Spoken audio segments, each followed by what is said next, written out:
कि मेयर के चुनाव में 20 वोट इंडिया गठबंधन के पास थे और मात्र 16 वोट भारतीय जनता पार्टी के पास थे।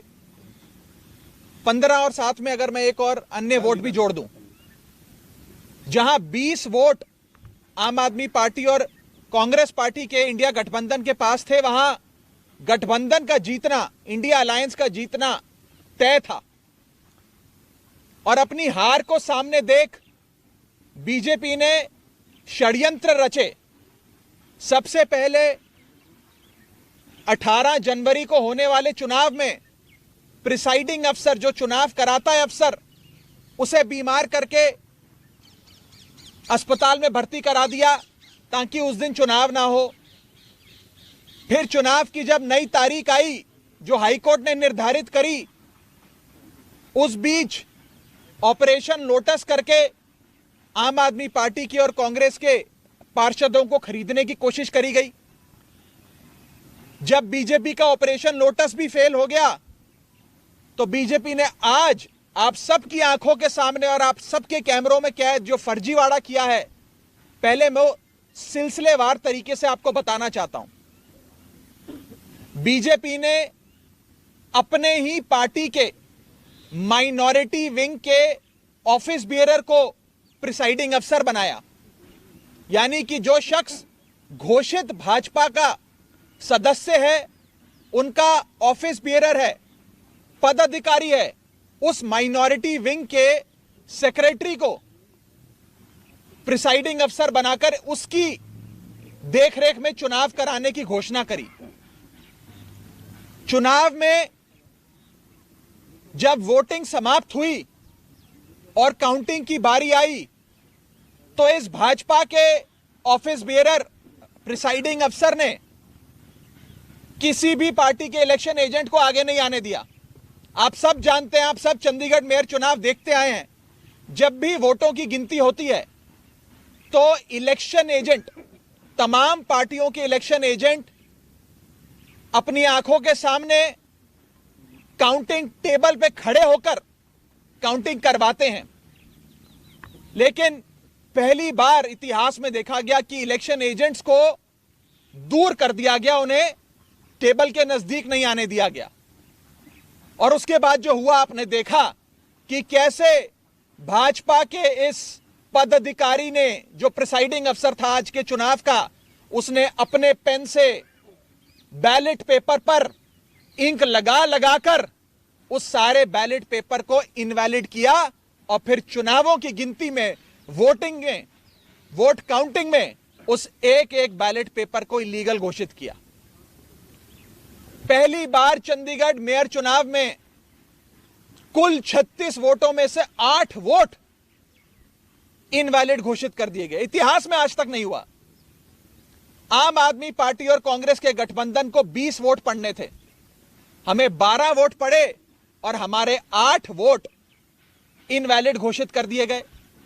और भाजपा का एक भी वोट इनवैलिड नहीं घोषित किया गया। भाजपा के और उनके कुल वोट 16 थे, उनको 16 वोट पड़े और आम आदमी पार्टी के 20 में से 8 वोटों को इनवैलिड यानी कि अवैध घोषित करके हमारे वोटों को घटाकर 12 कर दिया गया। साथियों, जब भी किसी भी वोट को अवैध घोषित किया जाता है या इनवैलिड करार दिया जाता है तो उस वोट को दोनों पार्टियों के काउंटिंग एजेंट को दिखाया जाता है अवैध घोषित करने से पहले। यह डमी बैलेट पेपर है जो मैं आप सबके सामने लाया हूं। जब काउंटिंग के दौरान इस प्रकार के बैलेट पेपर को इलीगल घोषित किया जाता है तो प्रिसाइडिंग अफसर, अगर मान लीजिए मैं प्रिसाइडिंग अफसर हूं, तो मैं दोनों पार्टियों के इलेक्शन एजेंट को वो दिखाऊंगा बैलेट पेपर की, देख लीजिए यहां इनके निशान बाहर लगा हुआ है, ये इनवैलिड है, मैं इसे अवैध घोषित कर रहा हूं। ऐसे दोनों पार्टियों के इलेक्शन एजेंट को दिखाया जाता है और दिखाने के उपरांत उनकी सहमति से और जो डीसी चुनाव हैं, जो डिप्टी कमिश्नर बैठे हैं, उनकी सहमति से इस वोट को अवैध घोषित किया जाता है। लेकिन आज ये नहीं हुआ। आज ना इलेक्शन एजेंट को दिखाया गया, ना डीसी को दिखाया गया और बस एक एक कर आम आदमी पार्टी के वोटों को और कांग्रेस पार्टी के वोटों को अवैध घोषित कर दिया गया। यह दिखाता है कि भारतीय जनता पार्टी इतने छोटे से एक मेयर के चुनाव में, म्युनिसिपल कॉरपोरेशन के मेयर के चुनाव में अगर इस प्रकार की गैर कानूनी असंवैधानिक घटनाएं को अंजाम दे सकती है, तो आप सोचिए कि लोकसभा चुनाव की हार देखते हुए ये लोग क्या करेंगे। क्या भाजपा इस देश को नॉर्थ कोरिया बनाना चाहती है कि इस देश में चुनाव ही ना हो, और चुनाव सिर्फ उसी स्थिति में हो जहां भारतीय जनता पार्टी पूरी मशीनरी को रिग कर पूरी चुनावी प्रोसेस को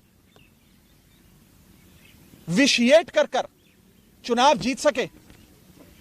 साथियों, मैं अनिल मसीह जो भारतीय जनता पार्टी के माइनॉरिटी विंग के पदाधिकारी हैं और आज के प्रिसाइडिंग अफसर हैं, उनके खिलाफ कार्रवाई की मांग करता हूं। आपराधिक मामला दर्ज होना चाहिए और उनकी गिरफ्तारी होनी चाहिए। ऐसे लोग और ऐसी पार्टियां जो हमारे देश की लोकतंत्र की सरेआम हत्या कर रहे हैं, उन लोगों को बाहर रहने की कोई आवश्यकता नहीं है। उन लोगों की सही जगह जेल है, उन लोगों को जेल होनी चाहिए।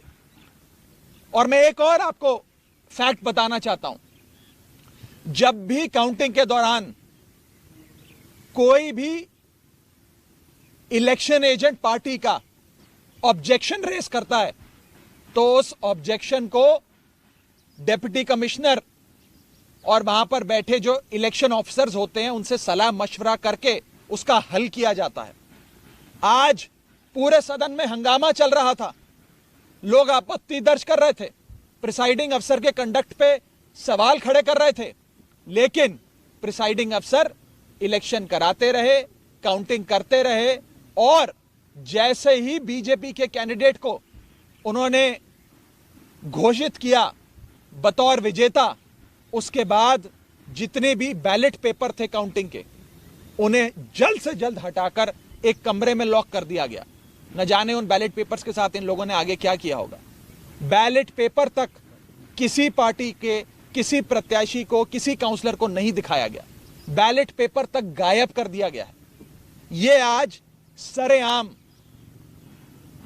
देश का एक महत्वपूर्ण शहर चंडीगढ़ में आप सबकी आंखों के सामने घटा है। मैं बस इतना ही कह सकता हूं कि भारतीय जनता पार्टी इंडिया गठबंधन से इतना घबरा गई है, इतना डर गई है कि अब वो इस प्रकार की असंवैधानिक घटनाएं, गैर कानूनी घटनाओं को अंजाम दे रही है। मैं सीधा बस इतना कहना चाहता हूं कि भारतीय जनता पार्टी ने जो आज चंडीगढ़ मेयर चुनाव में किया है, वो सीधा सीधा देशद्रोह है। यह देशद्रोह से कम चीज नहीं है, और इन लोगों के खिलाफ कार्रवाई होनी चाहिए। नहीं तो इस देश के आम आदमी का लोकतंत्र से और चुनावी प्रक्रिया से विश्वास उठ जाएगा। मैं आगे अनुरोध करूंगा कांग्रेस पार्टी के वरिष्ठ नेता पवन बंसल जी को कि वो आपको संबोधित करें। धन्यवाद दोस्तों। जो आज म्युनिसिपल कॉर्पोरेशन चंडीगढ़ के बीच में हुआ है, आज तो पहला दिन है। आज तो मेयर के अभी हमारे काउंसलर्स वहाँ धरने पे बैठे हैं, अभी तो धरने पे वहाँ बैठे हैं। हम देखेंगे उनका क्या रवैया रह रहा है। आगे हम क्या करेंगे 2024 का, जब वो इलेक्शन लोकसभा का, वो इस वक्त नहीं कहा जा सकता। लेकिन ये चीज पहले बंसल साहब पूरा कर लें। बंसल साहब उन्हें पूरा करने दीजिए। Let him finish. बंसल साहब ऑफिसर के बारे में पहले 10 जनवरी को भी वही नोटिफिकेशन आई कि उन्हीं को प्रिजाइडिंग ऑफिसर बनाया गया। उसके बाद दोबारा से जब नई स्थिति आई तो उसके भी अनिल मसीह को बनाया गया। तो उसके वो कहने की जरूरत नहीं थी। इतना उन पे हमें विश्वास करना चाहिए, मानना चाहिए। अगर वो उसको अपॉइंट करते हैं, वो आए हैं बिल्कुल अच्छे बैठ के आज कर रहे हैं, तो वो दर्शाता है कि उस दिन वो सब एक होक्स था, उस दिन वो झूठ था उनका कि मेरी बैक पेन दिनों से। देखिए एक मिनट, हाईकोर्ट का जो ऑर्डर आया था, हाईकोर्ट ने अपने ऑर्डर में ये कहा कि इस पूरी इलेक्शन प्रोसेस की वीडियोग्राफी होगी और उस वीडियो का संज्ञान हाईकोर्ट खुद लेगा। मुझे पूरा विश्वास है कि पंजाब हरियाणा हाईकोर्ट में जब इस पूरे इलेक्शन प्रोसेस का वीडियो पहुंचेगा और ऑनरेबल जजेस अपनी आंखों से खुद देखेंगे कि कैसे भाजपा के माइनॉरिटी विंग के एक पदाधिकारी जो प्रिसाइडिंग अफसर बने अपने ही पेन से निशान लगा लगाकर बैलेट पेपर को अवैध घोषित कर रहे हैं, ये सारी चीजें जब हाईकोर्ट के सामने आएंगी तो हाईकोर्ट अवश्य कार्रवाई करेगा। पर आम आदमी पार्टी, कांग्रेस पार्टी, इंडिया गठबंधन मिलके सड़क से लेकर संसद तक, न्यायपालिका से लेकर सड़क तक क्या लड़ाई लड़नी है, आगे क्या रूपरेखा होगी, उस पर अवश्य चर्चा करेंगे और हाईकोर्ट का दरवाजा भी जरूर खटखटाएंगे।